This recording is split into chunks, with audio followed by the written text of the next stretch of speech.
Assalamualaikum warahmatullahi wabarakatuh. Nama saya Trisluci Wulandari. Saya akan menjelaskan tentang kajian teori penelitian. Pengertian kajian teori. Teori dapat dikatakan sebagai seperangkat ide, penjelasan atau prediksi secara ilmiah.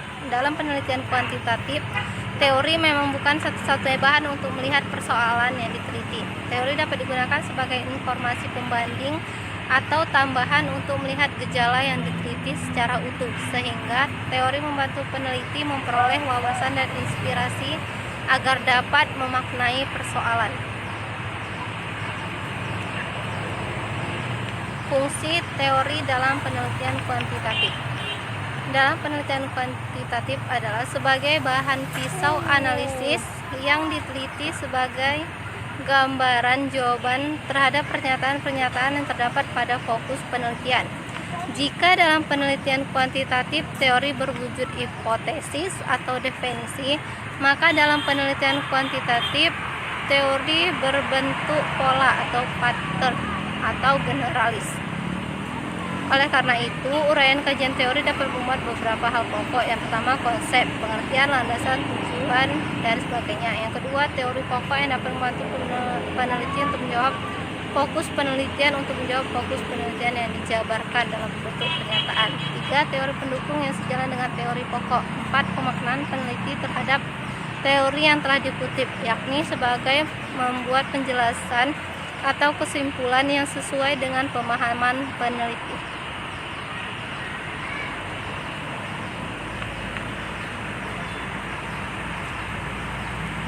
Berdasarkan keempat aspek ini, kajian teori dapat menjadi pisau analisis untuk menjawab permasalahan dan fokus pernyataan penelitian.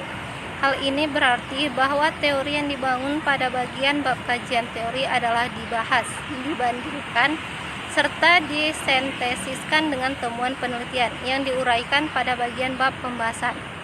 Dengan adanya kajian teori, peneliti akan memperoleh wawasan. Instrumen penelitian meliputi kisi-kisi penelitian, pedoman wawancara atau studi lapangan, dan pedoman observasi. Contoh penulisan kajian teori. Judul, metode guru IPA dalam meningkatkan aktivitas belajar siswa kelas 2 Madrasah Ibtidaiyah Al-Asah. Fokus berdasarkan uraian pada konteks penelitian, maka fokus rumusan masalah dalam penelitian ini dapat dijabarkan dengan pernyataan sebagai berikut.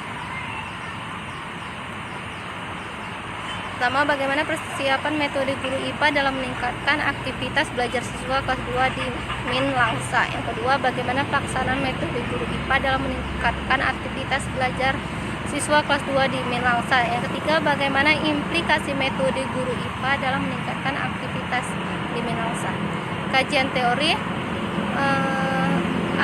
metode guru IPA dalam meningkatkan aktivitas belajar siswa. Yang pertama, pengertian metode guru IPA, aktivitas belajar siswa, dan metode guru IPA. B. Persiapan guru IPA dalam mengurangi teori kesimpulan peneliti terhadap teori yang berhubungan dengan fokus atau pernyataan peneliti. C. Pelaksanaan metode guru IPA untuk meningkatkan aktivitas belajar, mengurangi teori dalam kesimpulan peneliti yang berhubungan dengan fokus atau pernyataan peneliti. Yang kedua, D. Implikasi metode guru IPA, mengurangi teori dan kesimpulan peneliti terhadap teori yang berhubungan dengan fokus atau pernyataan peneliti. Yang ketiga, keterangan. Poin A, menguraikan sisi konsep dari masing-masing istilah kunci yang terdapat pada judul penelitian. Poin B, C, dan D, kajian tentang teori yang berhubungan dengan fokus atau pernyataan peneliti. Poin B pertama, yang C fokus pernyataan kedua, dan D untuk fokus pernyataan ketiga. Demikian presentasi dari saya. Assalamualaikum warahmatullahi wabarakatuh.